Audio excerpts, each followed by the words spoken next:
እንደምናላችሁ ውድ የመሰቲ ቤተሰቦች በዚህ ቪዲዮ ማቴሪያል ሂውማን ሪሶርስ ማኔጅመንት የተመረጡ ጥያቄዎችን ከጥሩ ማብራሪያ ጋር ይዤላችሁ መጥቻለሁ። የማኔጅመንት እና ቢዝነስ ማኔጅመንት ተማሪዎች ይህ ቪዲዮ የተዘጋጀው ለእናንተ እስከሆነ ድረስ ሁላችሁም ከመጀመሪያው እስከ መጨረሻው ተከታተሉት። ለኤግዚት ኤግዛም በደንብ ሳፖርት የሚያደርጋችሁ የተመረጡ ጥያቄዎችን የያዘ ቪዲዮ ማቴሪያል ነው። አስቀድማችሁ ላይክ ሼር አድርጋችሁ ጀምሩት ማለት ነው። ኦኬ አሁን ቀጥታ ወደ ጥያቄዎቹ እናልፋለን። Question number 1. Which of the following is the primary goal of human resource planning? A. To reduce labor costs immediately. B. To ensure the right number of people with the right skills. C. To automate all HR processes, and D. To eliminate the need for external recruitment. Okay, primary goal of human resource planning. የትኛው ነው የhuman resource planning primary goal የሆነው ነው? So human resource planning የምንለው እንግዲህ this is the first activity, HR activity or HR function. The primary activity in human resource management function is human resource planning. እንግዲህ ሌላ human resource planning activity ላይ ሳንሳተፍ ወደ ሌላ human resource management function ወይም ደግሞ activity መሄድ አንችልም።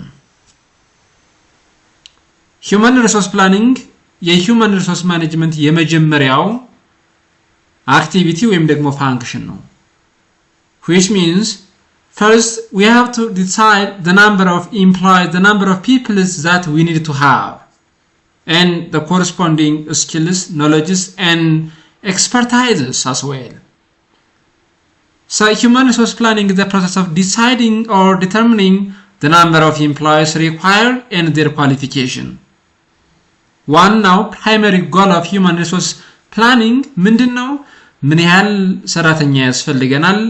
ምን አይነት ስኪል ያለው? ምን አይነት ዕውቀት ያለው? ምን አይነት ስኪል competency, knowledge, expertise ያለው ሰራተኛ ያስፈልገናል ነው። So in terms of number quantify ማድረግ ምን ያህል ሰራተኛ ያስፈልገናል?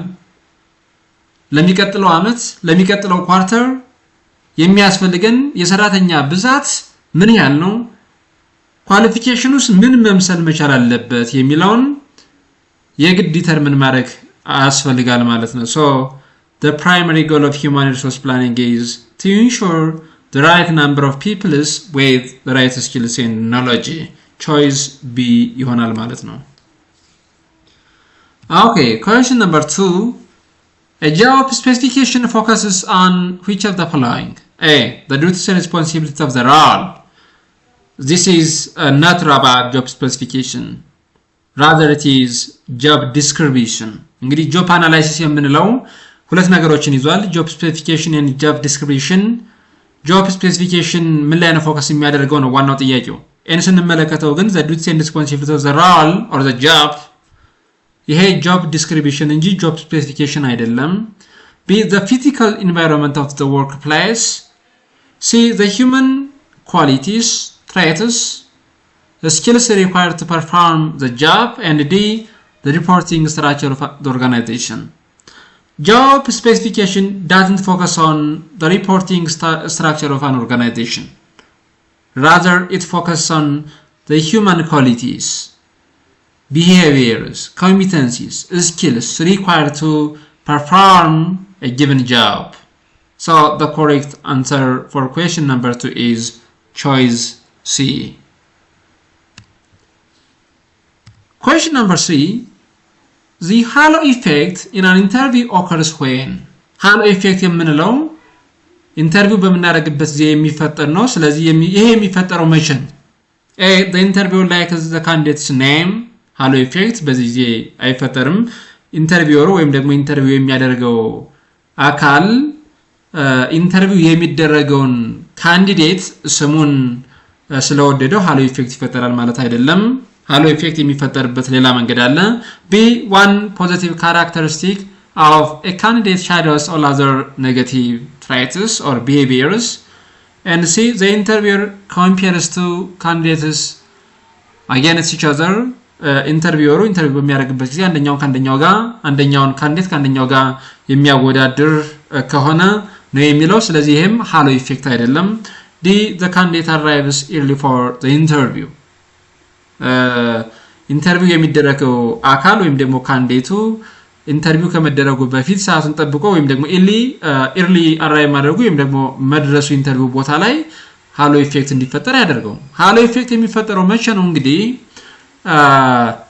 ካንዲዴቱ የተለያየ ቢሄቪየር የተለያየ ፐርፎርማንስ ሊኖረው ይችላል ነስ ስለዚህ እዚህ ጋር ምንድነው አንድ ካንዲዴት ኔጌቲቭ ትሬትስ ኔጌቲቭ የሆነ ፐርሰናሊቲ ወይም ደግሞ ቢሄቪየር ሊኖረው ይችላል ብዙ የማይፈልግ ኔጌቲቭ የሆነ ትሬት ወይም ቢሄቪየር ሊኖረው ይችላል ያ ካንዲዴት ያንን አንድ ሲንግል በሆነች ፖዚቲቭ ካራክተር ምን እናደርጋለን እንከልለዋለን ወይም ደግሞ ሻዶው እናደርጋለን ወይም ደግሞ እናጠፋዋለን ማለት ነው which means መጥፎ ሲሰራ የነበረን ሰው በተደጋጋሚ መጥፎ ይሰራ የነበረን ሰው ወይም ደግሞ ሰራተኛ ካለ የሆነ ሰዓት ላይ ጥሩ ስራ በሚሰራበት ጊዜ ኦኬ ለካ እንደዚህ መስራት ይችላል ብለን ያንን መጥፎ ሲሰራ የነበረውን ነገር ሻዶው የምናደርግበት መንገድ ነው ማለት ነው ይሄ ሃሎ ኢፌክት ይባላል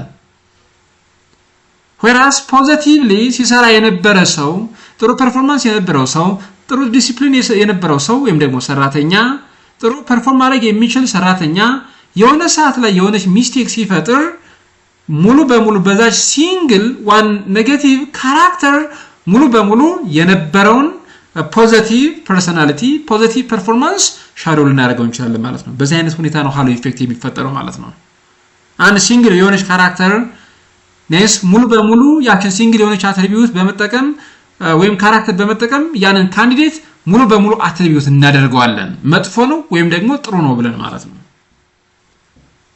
ስለዚህ ካንዲዴቱን ኢንተርቪው በመናደርግበት ጊዜ አንድ ሲንግል ፋክተር በመውሰድ እንዲያልፍ ማድረግ ወይም ደግሞ እንዲወድቅ ማድረግ የምንችልበት አጋጣሚ ሊፈጠር ይችላል ማለት ነው ሶ እንደዚህ አይነት ፕሮብለም ሊፈጠር ይችላል ይሄ ሃሎ ኢፌክት ይባላል ብዙ ጊዜ ኢንተርቪው ላይ ሊፈጠር የሚችል ነገር ነው ማለት ነው Okay, question number 4. What's the main difference between induction and orientation? ስለ induction እና orientation በዋናነት ልዩነቱ ምንድነው? A. There is no difference. They are the same or synonyms ነው የሚለው. B. Induction is long-term process while orientation is one-day event.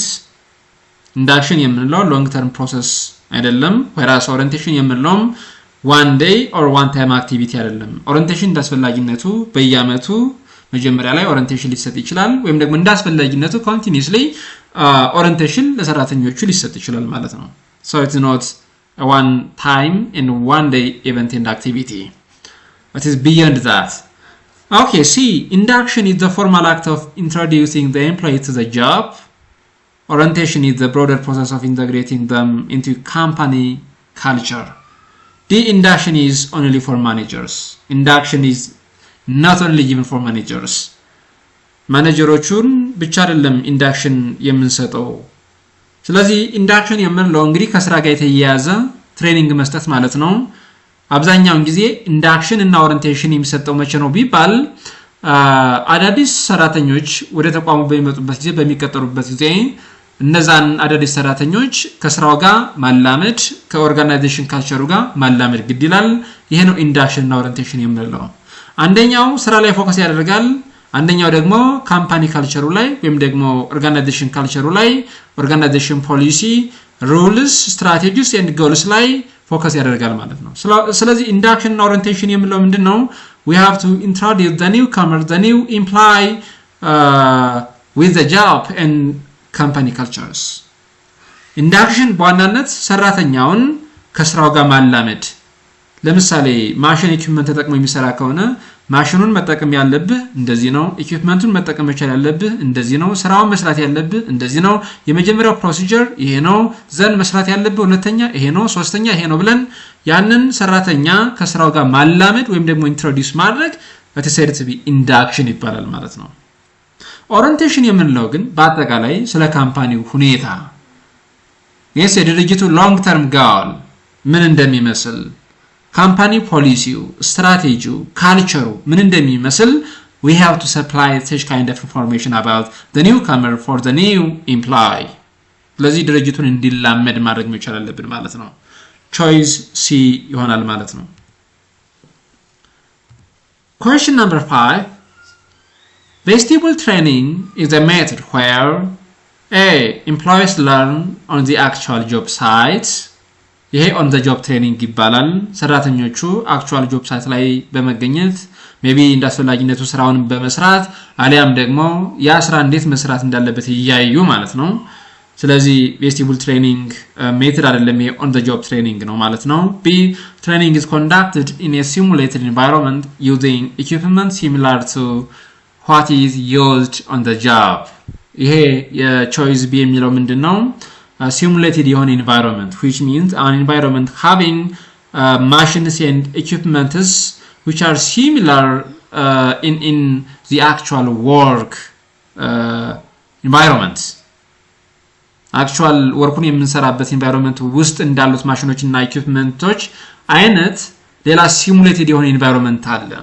እዚህ simulated environment ውስጥ ያለው machine equipment ትክክለኛ ስራውን እንደምንሰራበት አይነት የሚመስሉ ሲሙሌትድ የሆኑ ማለት ነው ስለዚህ vestibular training የምንለው እንግዲህ የተለያዩ ሲሙሌትድ የሆኑ ማሽኖችን ኢኩዊፕመንቶችን በመጠቀም ትሬኒንጉን መውሰድ ነው it talks about training እንዴት ነው የምንሰጠው on the job and off the job ነው ስራውን በመስራትና ትክክለኛ ስራውን ሳንሰራ በሌክቸር ሜተድ ልንሰጠው እንችላለን አሊያም ደግሞ ሲሙሌትድ የሆነ environment ውስጥ በመግባት ለምሳሌ አቪዬሽን ኢንዱስትሪዎችን በምንመለከትበት ጊዜ ኤርክራፍት ፓይለቶችን የምናሰለጥነው using simulated environment በመጠቀም ነው ማለት ነው like ተመሳሳይ የሆኑ ምኖች አሉ ሲሙሌትድ የሆኑ ኤርክራፍቶችን ወይም ደግሞ ሲሙሌትድ የሆነ environment ውስጥ በማስገባት ማለት ነው መንጃ ፈቃድ ለማውጣት ሲሙሌትድ የሆነ environment መፍጠር ይቻላል ስለዚህ vestibular training ማለት simulated environment ውስጥ አስፈላጊ የሆነው ማሽንና ኢኩዊፕመንት በመጠቀም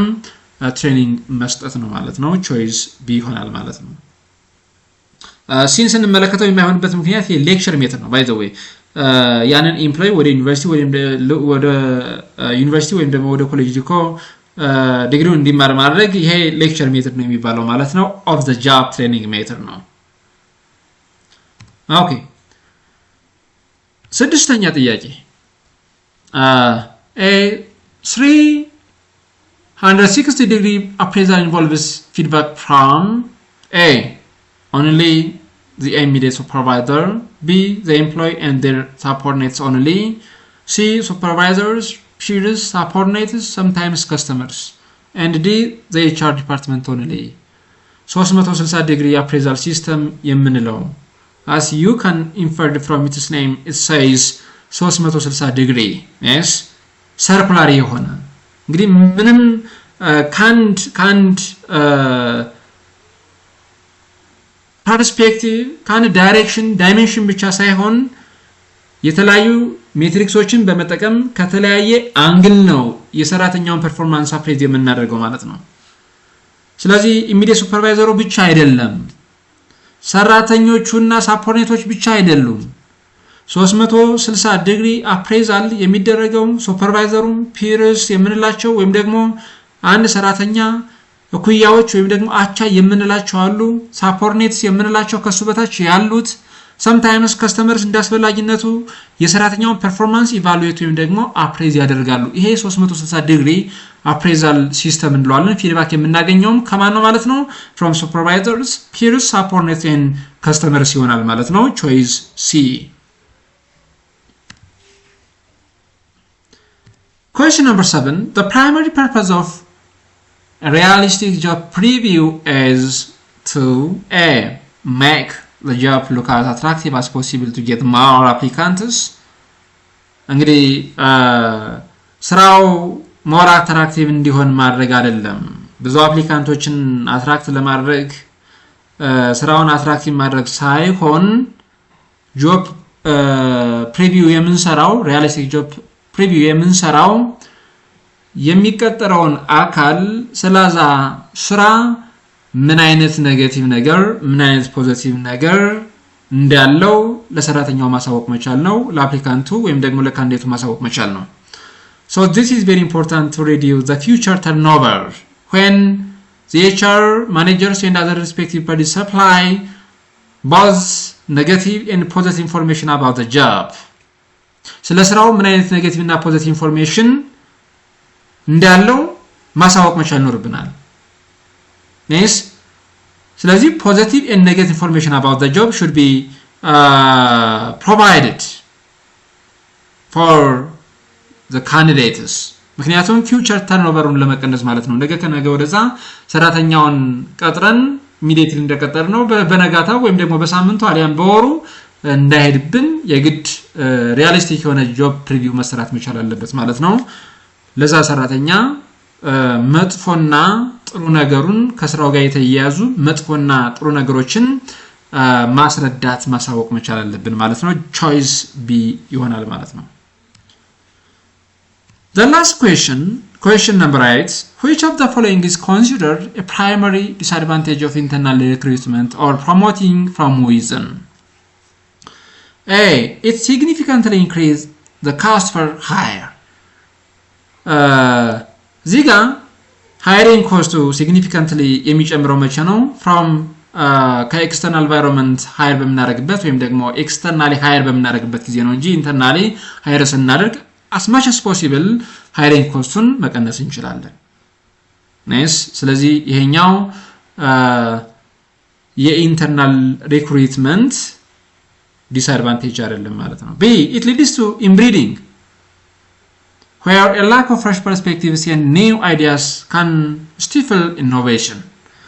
See, it takes much longer to fill the position compared to external sourcing. ይህም primary advantage እንጂ disadvantage አይደለም ይሄኛውን ሲንስ እንመለከተው it takes much longer to fill the position compared to external ይሄኛውም ምንድነው internally promote ማድረጋችን ብዙ ጊዜ አይወስድብንም as much as possible የሚወስድብን ጊዜ አጭር ነው የሚሆነው ብዙ ጊዜ ያንን vacant position fill ለማድረግ ወይም ደግሞ ሰራተኛውን ለመቅጠር ረጅም ጊዜ የሚወስድብን externally hire በመናደርግበት ጊዜ ነው yes እቺን point ያዙ D it reduces the overall moral and motivation of existing employees ይህም externally hire በመናደርግበት ጊዜ existing employee ወይም ደግሞ አሁን ስራ ላይ ያለው ሰራተኛ እኛ ፕሮሞት ማድረግ እየቻል እኛ ወደዚህ ስራ ትራንስፈር ሆነን መስራት እየቻል ለምን ሌላ ሰራተኛ ይቀጠራል የሚል ቅራኔ ሊያስነሳ ይችላል ማለት ነው so it has an impact on moral of employees and motivation በሞቲቬሽን ላይ በሰራተኛው ሞራል ላይና ሞቲቬሽኑ ላይ ምን ያመጣበታል ተጽዕኖ ያመጣበታል ማለት ነው ስለዚህ from the human resource management perspective ትክክለኛው መልስ inbreeding የሚለው ነው inbreeding from this dimension from the perspective of human resource management which means it is a lack of fresh perspective a lack of new and up-to-date knowledge, skills and talents. So internally hire እያደረግን በብንድበት ቁጥር ብዙ ጊዜ እንግዲህ በተደጋጋሚ ሰራተኞቹን ፕሮሞት የምናደርግ ከሆነ ትራንስፈር የምናደርግ ከሆነ አዳዲስ ሐሳቦች አዳዲስ ዕውቀቶች አዳዲስ ስኪሎች ነስ ወደ ድርጅቱ አይመጡም ማለት ነው so externally hire በምናደርግበት ጊዜ ግን እንደዚህ አይነት ፍሬሽ የሆነ ፐርስፔክቲቭ አዳዲስ የሆነ አይዲያ አዳዲስ የሆነ ዕውቀት ኢኖቬሽን እንዲመጣ ማድረግ እንችላለን ማለት ነው ስለዚህ ቢን ስንመለከተው is the primary disadvantages of internal recruitment which is when we promote or transfer employees it leads to inbreeding lack of fresh perspective and new idea choice B ይሆናል ማለት ነው so ይሄን ይመስላል human resource management የተመረጡ ጥያቄዎች ፓርት 2 አዘጋጅቼ ይዤላችሁ መጣለሁኝ thank you for watching